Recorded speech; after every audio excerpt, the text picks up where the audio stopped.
Tom Hiddleston shares his future vision following the conclusion of Loki Season 2. Thor and Loki reunite in the Marvel Cinematic Universe. Actor Tom Hiddleston has discussed what he would like to see from an MCU reunion between Loki and his brother Thor following the events of Loki Season 2. This version of Loki has only ever witnessed the potential of his connection with Thor, having joined the TVA as a variation after the first Avengers movie. Similarly, Loki has emerged as the new god of stories, taking on a significant new role in the multiverse's defense. As a result, Hiddleston has admitted to the difficulty of imagining the specifics of the Asgardian brothers' familial reunion. In a comicbook.com interview, Tom Hiddleston discussed the likelihood of his coming back to the MCU after the conclusion of Loki Season 2. In response to a query regarding whether Loki and his brother will ever cross paths again, he also revealed what kind of Thor-Loki reunion he would like to see, something that Marvel Studios appears to be considering as well. Consequently, it appears that the actor who plays Loki has thought the concept through thoroughly. "I think both Thor and Loki have had to excavate and analyze the past and who they feel they really are,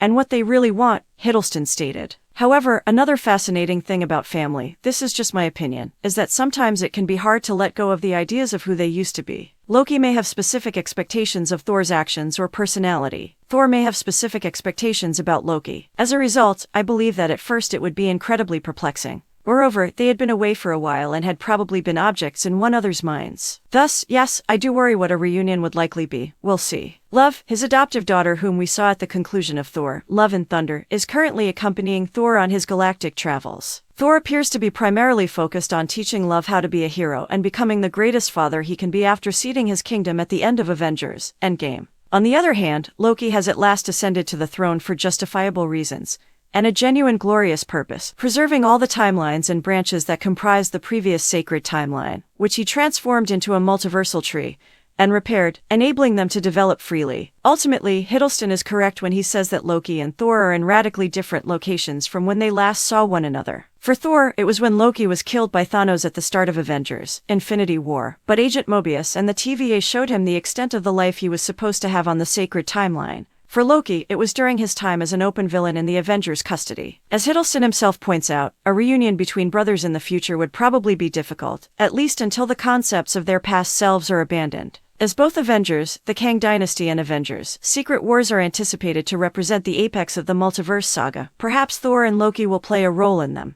Therefore, it would seem that the biggest crossings are where Loki and Thor are most likely to cross paths again. Hopefully, as the erstwhile god of mischief once again assured his brother before his demise in Infinity War, the sun will shine on Thor and Loki again.